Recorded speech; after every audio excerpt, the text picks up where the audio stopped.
Shalom, sobre este personagem. A terceira parte desta live é uma série, né, onde estamos falando, comentando sobre quem foi esse personagem, qual sua influência sobre o mundo cristão, qual legado ele deixou para a religião oficial de Roma, que fora desenvolvida por ele e outros personagens que vieram depois dele, e oficializada mais tarde por um imperador romano.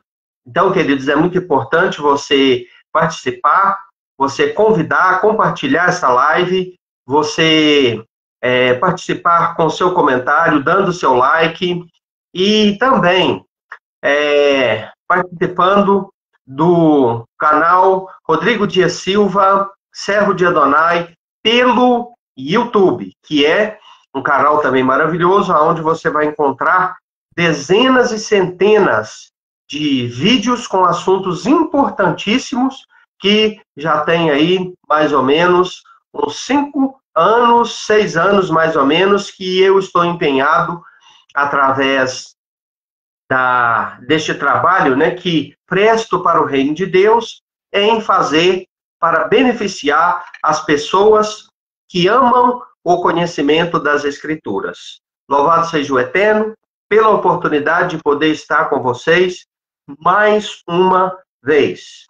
Então, queridos, vou só voltar aqui um ponto, né, um pouco no ponto que eu parei, aonde vamos estar falando sobre Inácio. Ele terminou por usurpar a autoridade dos Netzarim. Então, vamos voltar um pouquinho para você entender.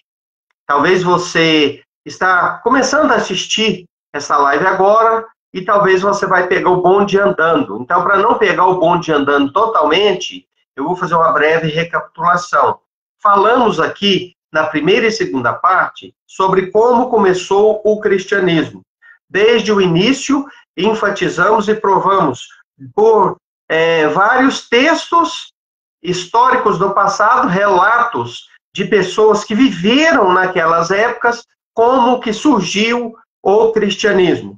Para entender isso, é necessário você entender que antes de surgir o termo cristão ou cristianismo, eu quero que você entenda que existia um grupo seguidor de Yeshua, né, na linguagem da grande maioria das pessoas, Jesus, e este grupo tinha um nome. E como eles eram chamados? Como eles eram conhecidos? Como cristãos? Não, eles não eram chamados de cristãos. Este grupo era chamado de Netzarim, de onde vem a palavra que quer dizer guardiães da Torá, né? Então, a palavra Netzarim está ligada à questão de guardar, de proteger, de cumprir, de zelar pela Torá. Então, essa palavra está intimamente ligada à profecia que o Eterno entregou para Natã e também para Samuel, de que da casa de Davi nasceria o descendente, né? O Netzer, ou seja, o Netzer. Ou seja, ele seria um guardião. De onde viria, então, os Netzarim, ou seja, os guardiães da Torá. Então, aquela comunidade, conforme nós podemos ver em Atos, era chamada de os Nazarenos, os membros do caminho, aqueles que seguiam ao Mashiach. Quem eram estes Nazarenos ou Netzarim? Eram judeus nascidos do berço, que vieram a acreditar que aquele personagem que curou, ressuscitou mortos, fez aleijados andar, surdos ouvir, mudos falar, era o Messias. E realmente, Yeshua, ele era, e será sempre o Mashiach. Ele é o Messias, sim. Então, aqueles homens, judeus de nascimento, judeus de descendência, judeus circuncidados, guardadores da Torá, que viviam de acordo com os ensinamentos, as instruções do próprio Pai dada àquele povo, e eles passaram a crer que aquele personagem que veio ao mundo e que transformou o mundo da época era o Messias, né, cujo nome é Yeshua, que significa salvação. Então, ele é o Salvador, ele é o Messias ungido de Deus. Então, eles não deixaram de ser judeus, eles não deixaram de guardar a Torá, eles não deixaram a fé hebraica israelita de lado, e eles não criaram nenhuma religião. Então, queridos, aquele grupo, eles permaneceram fiéis, como uma virgem pura e consagrada a um só marido, a um só esposo. Eles permaneceram fiéis até que o último deles faleceu. Qual era o nome dele? O nome dele era Simão. Então, depois que Simão, o último dos líderes, dos Netzarim, né, que naquela época era simplesmente um porta-voz. Não era como um líder religioso dos dias de hoje, que manda e desmanda, fala e desfala, faz e desfaz. Não. Que exige obediência cega dos seus subordinados. Não. Os Netzarim tinha um guia, um porta-voz, uma pessoa influente, que dava a eles ali a direção, não mediante imposição, mas a exposição dos fatos para que fosse discutido e achado uma solução, conforme Atos 15 nos mostra. Então, até aquele período, conforme diz o historiador Egésipos, que viveu naquelas épocas e que foi testemunha ocular dos feitos dos Netzarim, ele atesta que até aquela época não existia ninguém ameaçando o corpo doutrinário, a estrutura doutrinária dos Netzarim, e que, por sua vez, os Netzarim eram judeus que viviam conforme a Torá em absolutamente tudo, e que a única coisa que os diferenciava dos judeus ortodoxos tradicionais que não acreditavam em Yeshua era o fato deles terem chegado a crer que Yeshua, aquele que foi morto no madeiro e que ressuscitou 3 dias depois, era o Messias. Mais nada. O viver deles era exatamente igual. Praticavam a circuncisão, praticavam a kasherut, que é a ingestão de comidas puras, e a não ingestão de comidas consideradas impróprias, né, de coisas que não são comida, mas as pessoas transformam em comidas, guardiães dos ensinamentos do Pai, dos ensinamentos que Deus entregou a Moisés. Então, eles eram judeus em tudo. Porém, após a morte de Simão, o que acontece? Acontece que um líder, um dos discípulos, um dos seguidores de Yeshua, que estava dentre o grupo dos Netzarim, ele se levanta e se rebela. Ele promove uma rebelião. Ali, então, ele começa a pregar coisas que até então não eram pregadas. Por exemplo, ele começou a ensinar que o dia de descanso agora não era mais o Shabat, era no domingo.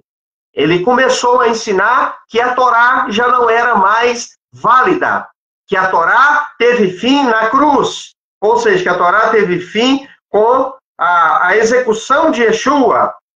Ele então começou a pregar isso, começou a pregar que a autoridade estava não mais agora em um grupo, porque os Netzarim detinha esta autoridade em conjunto, e as decisões eram tomadas de comum acordo em conjunto. Então ele agora transfere essa autoridade que era do grupo para um personagem, para o bispo, que no caso ali era ele e aqueles que ele nomeou e designou para ser dirigente em cada cidade através, né, da sua forma de reger aquela religião. Então, queridos, assim então houve uma facção saída de dentro dos Netzarim, e ali já não era mais um grupo só dos seguidores de Yeshua. Ali tinha um outro grupo se dizendo também seguidores de Yeshua, seguidores do Nazareno, e que detinham a palavra da verdade. E, infelizmente, ele, Inácio de Antioquia, que não era um judeu de sangue, que foi um pagão muito mal convertido à fé, e que trouxe consigo conceitos e doutrinas pagãs, estabelecendo as mesmas dentro de um grupo que ele criou. E ali, então, ele começou a propagar doutrinas que não existiam até então e que são amplamente conhecidas no meio cristão nos dias de hoje, porque ele deu origem a estas doutrinas e não os Netzarim. Já citei que a Torá teve fim com a crucificação de Yeshua, que a Torá não vale mais nada, que o viver judaico agora passou, que ele é uma coisa do passado, que o dia de guarda agora não era mais o sábado, mas era o domingo, e que os verdadeiros seguidores de Yeshua deveriam abraçar uma outra fé, a fé que ele criou, e não mais a fé que o próprio Yeshua praticou, que é o judaísmo. Então, estes e outros pontos doutrinários foram criados por ele. Então, queridos, aqui o texto fala muito bem sobre esta questão. E como de costume, já ia até assim, esquecendo, tudo isso foi profético, meus irmãos. Eu vou ler o texto que eu li nos outros 2 shiur, que significa estudos, que fiz sobre este tema, que está aqui em Atos 20, 29. Eu vou ler aqui.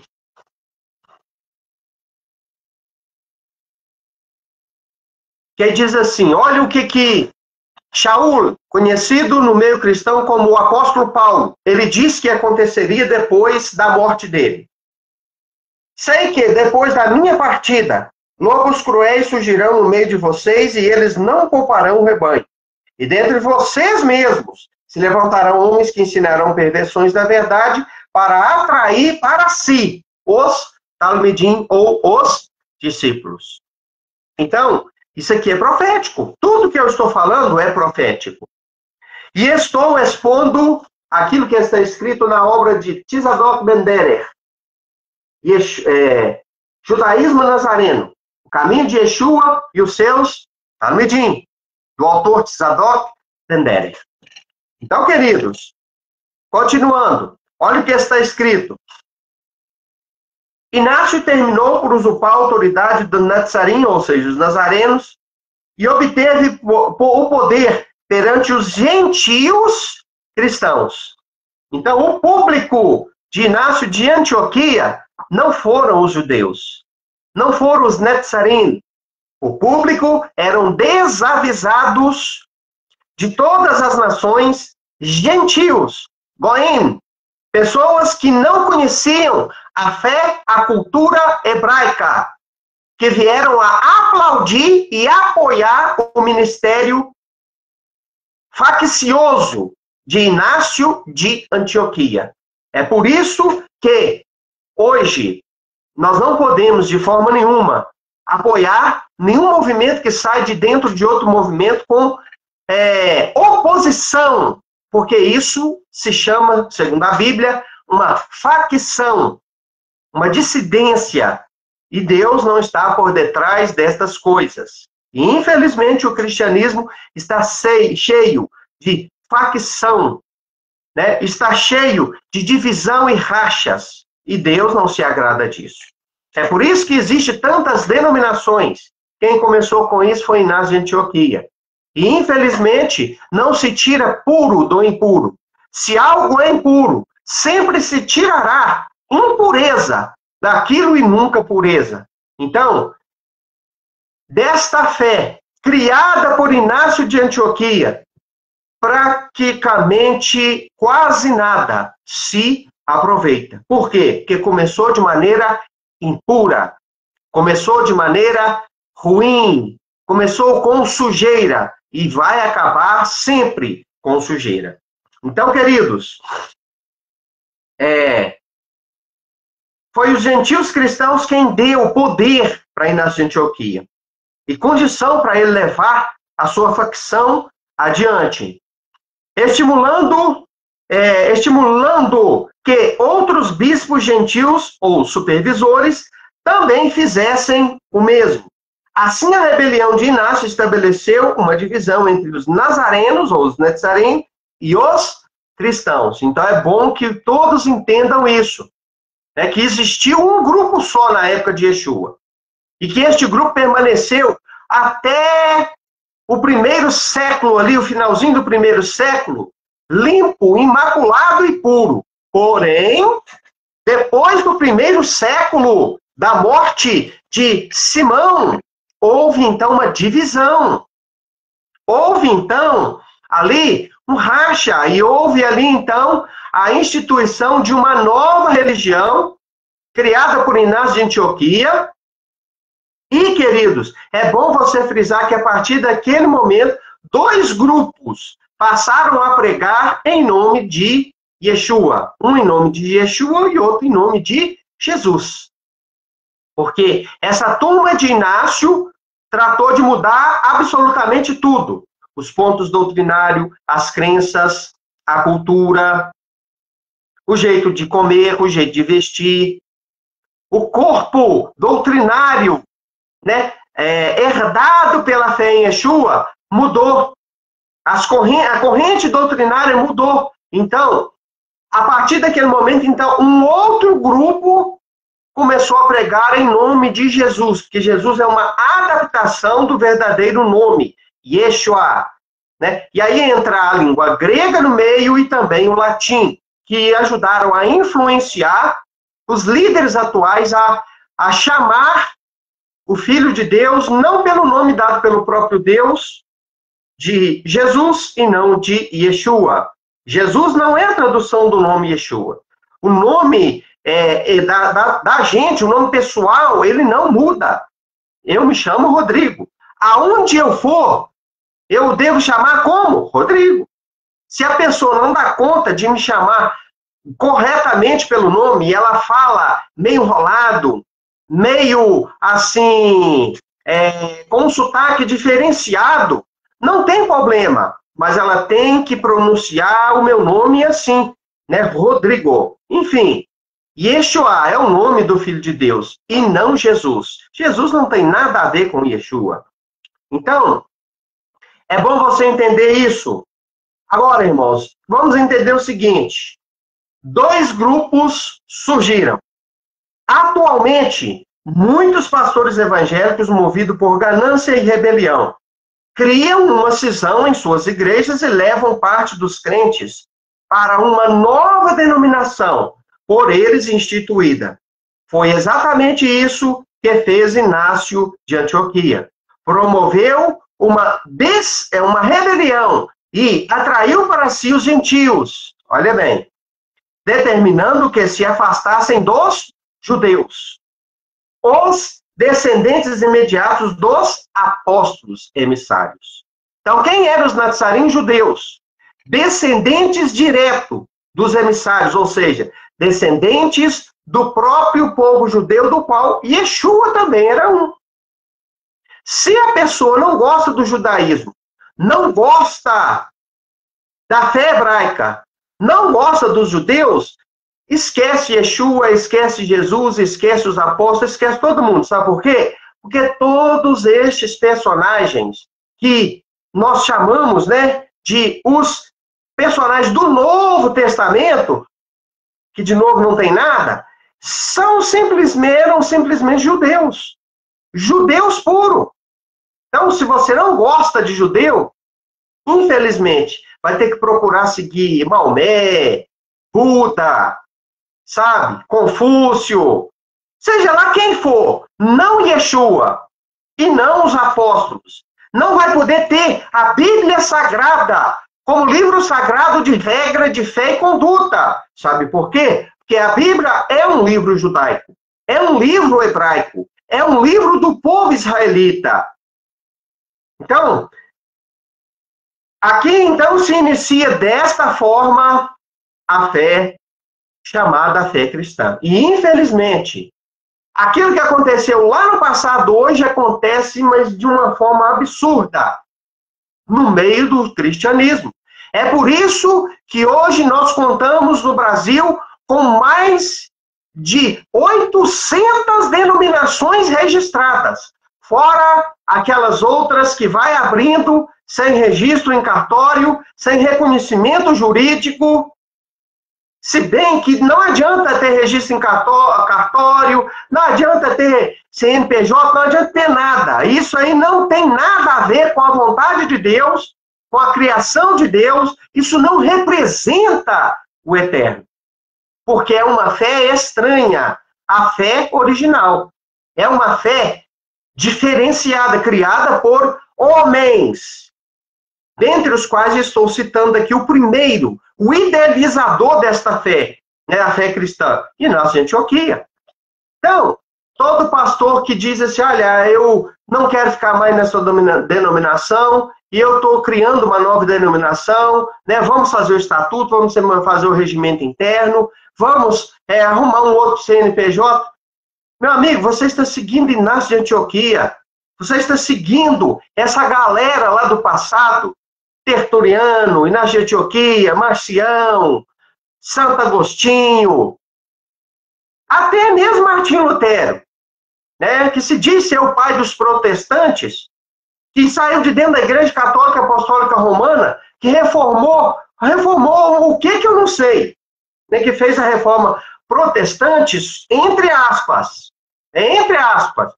e até ele mesmo, você está seguindo, mas a Deus, não. Porque Deus não criou essa questão denominacional, essa pluralidade de denominação é fruto não da vontade de Deus, é fruto de divisão, egoísmo, insubmissão, é fruto de ganância, é fruto de egoísmo e de um desejo de construir um império, igual tem hoje, megas denominações, megas líderes, e estes homens, por que todos esses homens são bilionários, hein?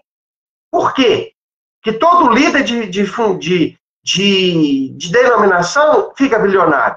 Eu queria saber, eu já sei. Né? Você também já sabe. Então, é o reino deles, né? Igual Inácio de Antioquia criou, um reino para si. Então, queridos, não alimente isso. Não alimente esse sistema. Não alimente, não se alie.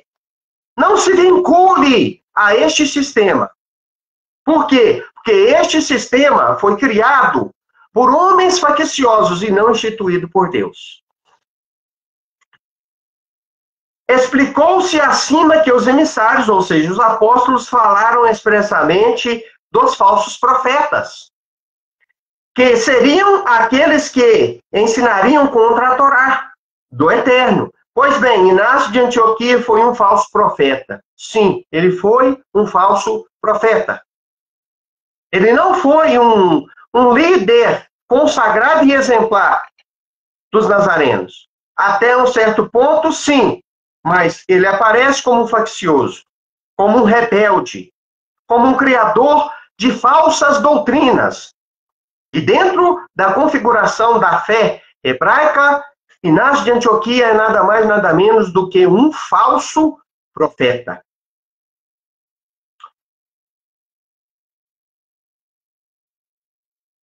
Que seriam aqueles que ensinariam contra a Torá do Eterno, visto que prescreveu que a Torá, ou seja, a lei, foi abolida. Uma das maiores heresias que existe nas pregações dos dias de hoje, dentre aqueles que se dizem seguir o Cordeiro de Deus, seguir Jesus Cristo, é essa aqui, meus queridos, de que a lei de Moisés foi abolida. É até engraçado como que Deus vai abolir a sua própria instrução, a sua própria palavra, que ele diz ser eterna. Como que Deus vai arrancar o alicerce de um grande edifício que ele construiu em cima do mesmo para poder permanecer de pé, Queridos, não se constrói um edifício em cima da terra.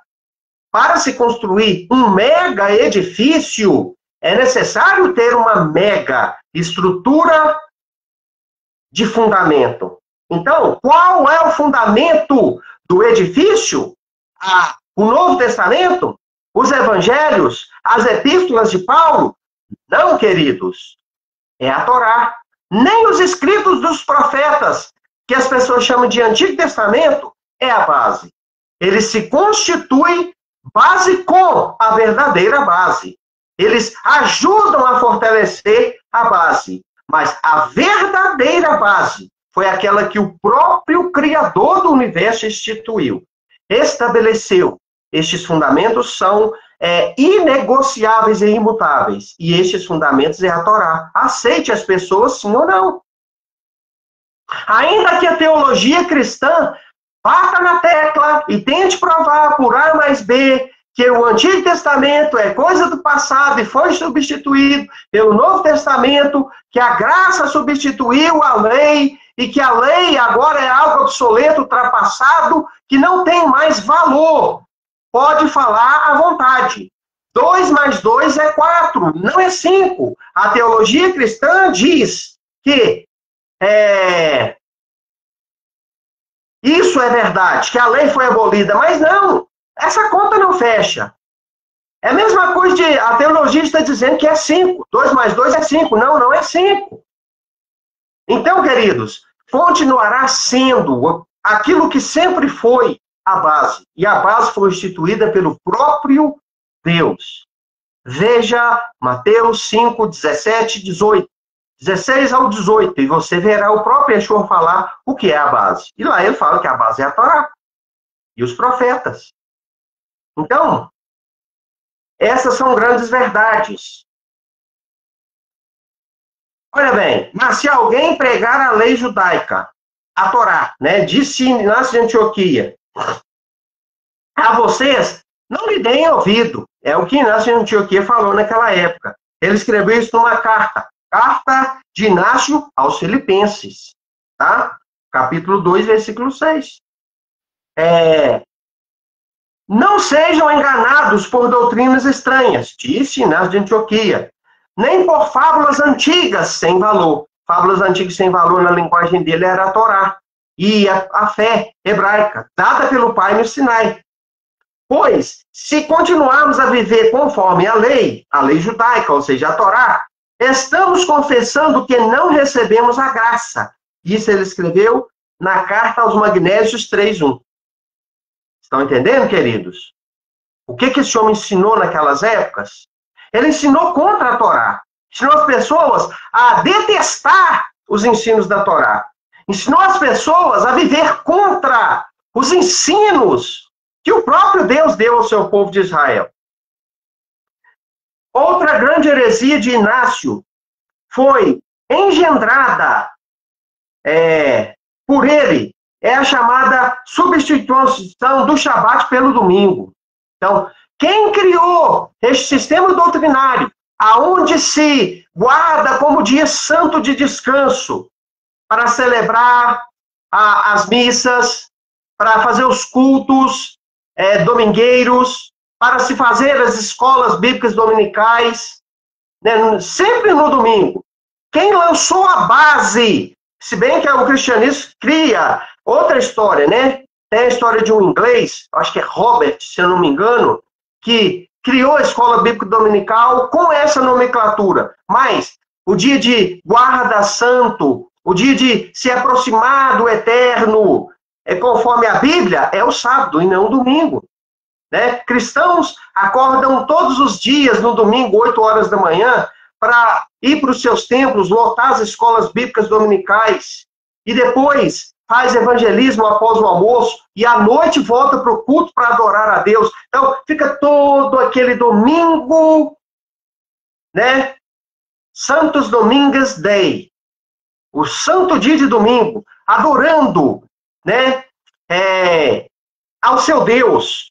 Mas o Deus de Israel, ele instituiu como dia sagrado para que o homem pare, cesse seu trabalho, não faça mais absolutamente nada. e vá para a presença dele buscá-lo. E eles iam naquela época, os Netzarim, e eles não iam a igrejas, eles iam para as sinagogas. Nem sequer este termo existia naquela época, igreja, eclésia. Isso é coisa de grego que surgiu muito tempo depois.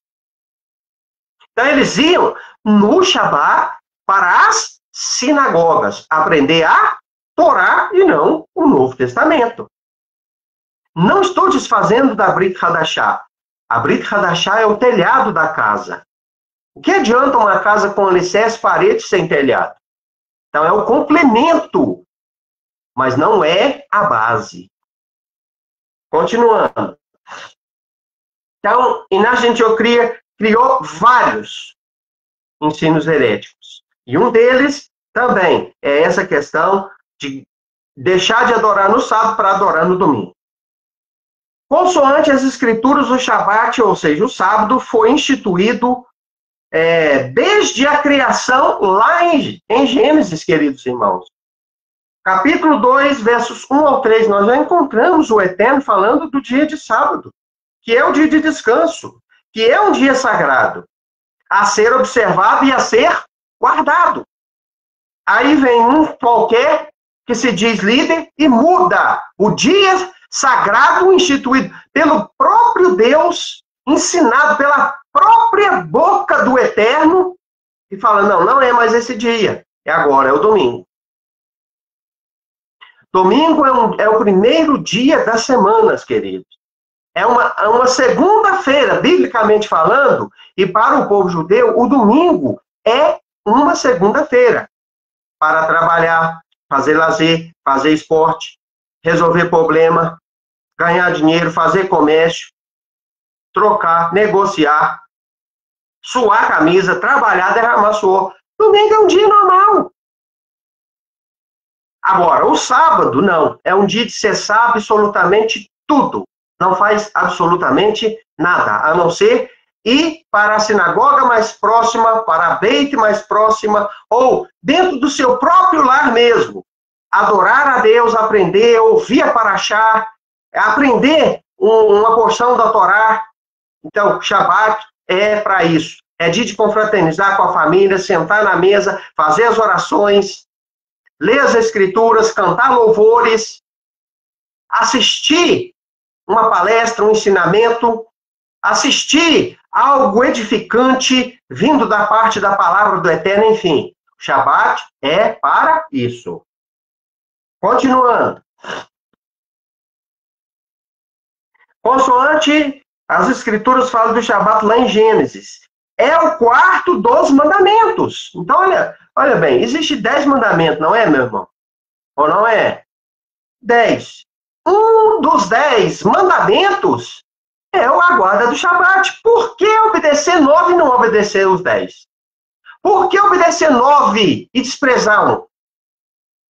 Se este um está junto com os outros 9 e compõe os 10 sagrados mandamentos de Deus para o ser humano. Então, olha a gravidade da violação do Shabat. Deixa eu te perguntar, eu posso matar uma pessoa por semana? Não, não posso. Eu posso adulterar uma vez por semana? Não posso. Eu posso adorar ídolos uma vez por semana?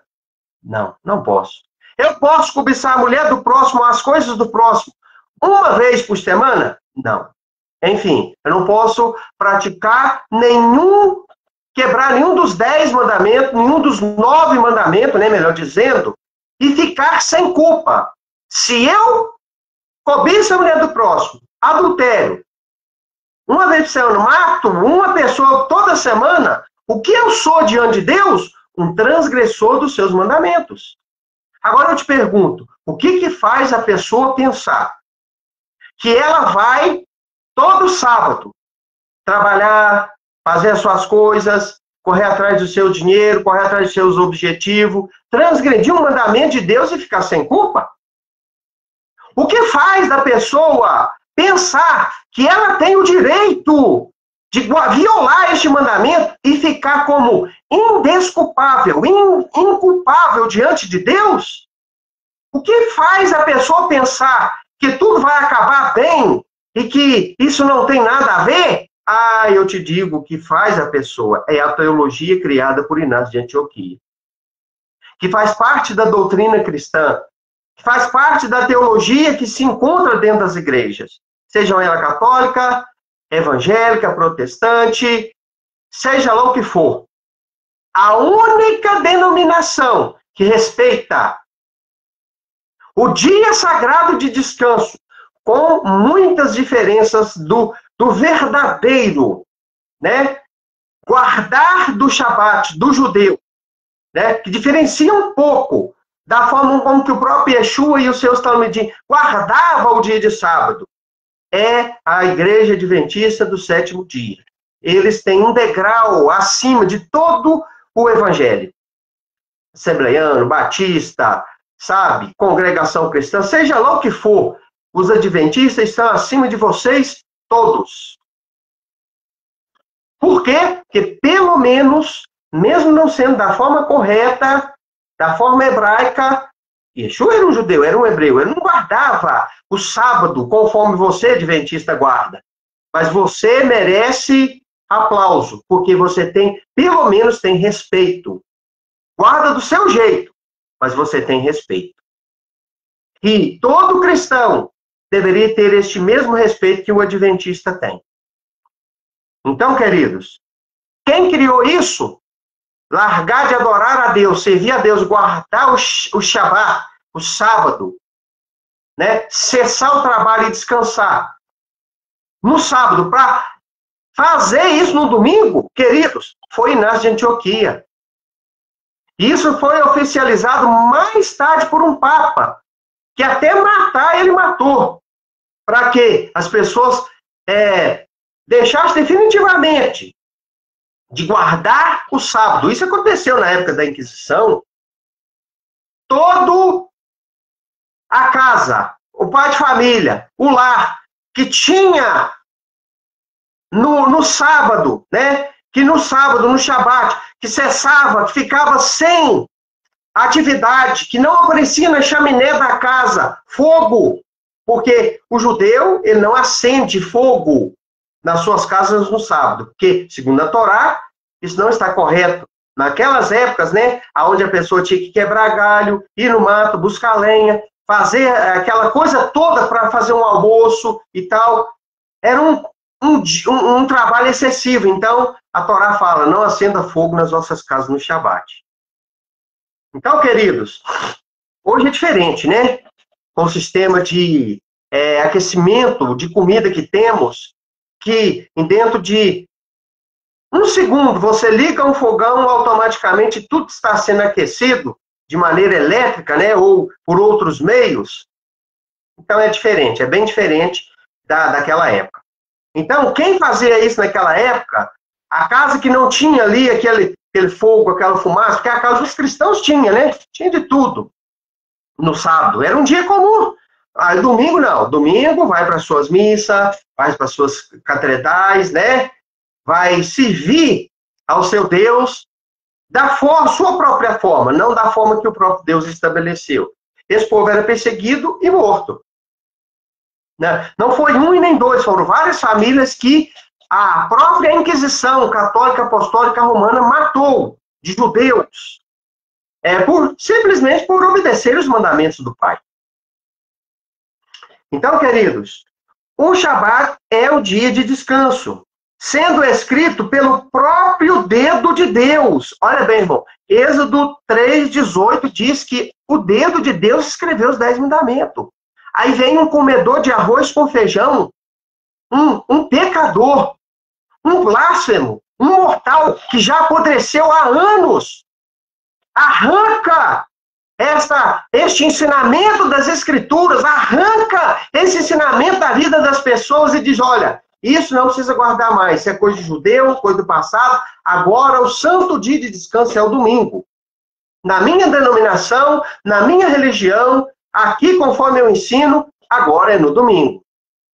Então, olha bem, o próprio dedo de Deus escreve o mandamento e diz, não trabalharás, nem tu, nem tua família, nem teu criado, nem tua criada, nem os teus animais, no santo dia de descanso, mas que cesse todo o vosso trabalho, porque é dia sagrado para o Eterno. Êxodo 20, versos 8.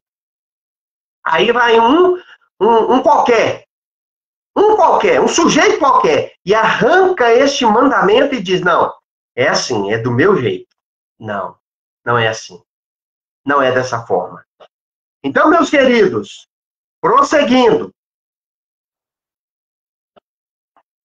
O Shabat é o sinal da aliança entre o Eterno e o seu povo, conforme Êxodo 31, 15 a 17 e Ezequiel 20, versos 12.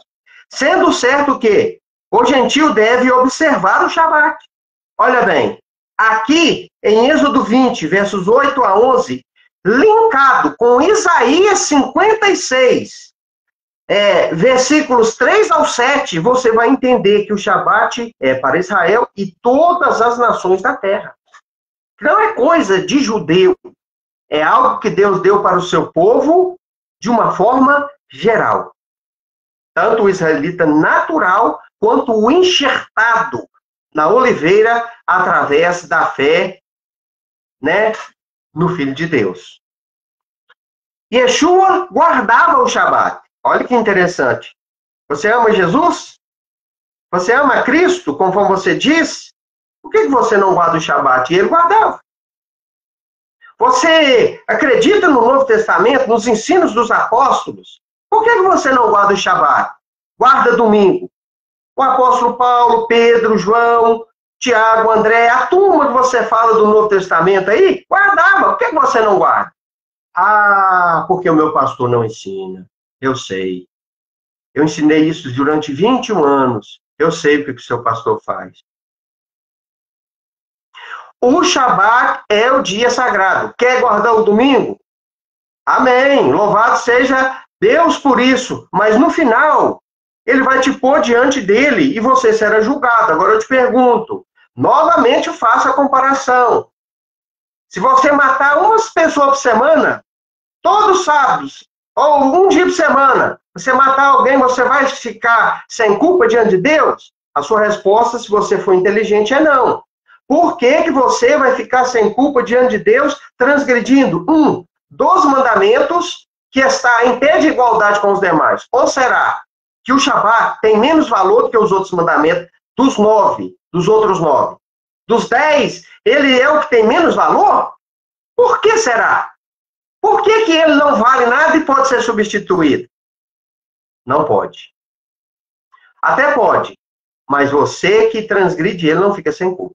Da mesma forma que uma pessoa mata e não fica sem culpa, quem transgride o Shabat também não ficará sem culpa diante dos olhos do Eterno. E cabe a ele julgar da forma que ele quer. Eu só estou alertando e dizendo uma verdade. Continuando. Yeshua guardava o Shabat. Você quer ver se Yeshua guardava o Shabat ou não? Se isso aqui é papo furado meu e de Tzadok Ben Deren e de literatura judaica, é só você abrir a sua Bíblia em Lucas 4,14, você vai ver a palavra ensinar que Yeshua tinha respeito pelo Shabat e guardava o Shabat e não o domingo.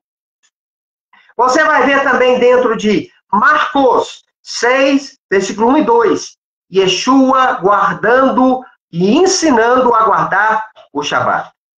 Você vai abrir também sua Bíblia e ver em Lucas 6,6, Yeshua guardando o Shabat, e não o domingo. Em Lucas também 13, versículo 10, você também vai poder visualizar Yeshua guardando o Shabat e não o domingo. Irmãos, um dos mandamentos que eu mais amo obedecer é a guarda do Shabat. Eu fico muito feliz quando chega a sexta-feira, porque o dia, conforme a Bíblia, não tem absolutamente nada a ver com o dia, conforme nós, do Ocidente e do calendário gregoriano, fazemos. Meia-noite para o Ocidente, para nós aqui no Brasil, É o momento da viração do dia, né? É o momento que termina um dia e inicia outro. Mas segundo a Bíblia, não. Segundo a Bíblia, o dia termina com o pôr do sol e a partir do pôr do sol, quando se anoitece, inicia o outro dia. Então, assim sendo, segundo a Bíblia, o Shabat começa na sexta, mais ou menos ali pelas 6h30, 6h40, depende do fuso horário, da região em que a pessoa está. A partir do momento que o sol se põe, ali na sexta-feira já é o sábado, né, o Shabat. E ali, todo judeu, seja ele messiânico, nazareno, ortodoxo, ultra-ortodoxo e outras ramificações. Ali ele para, ele cessa.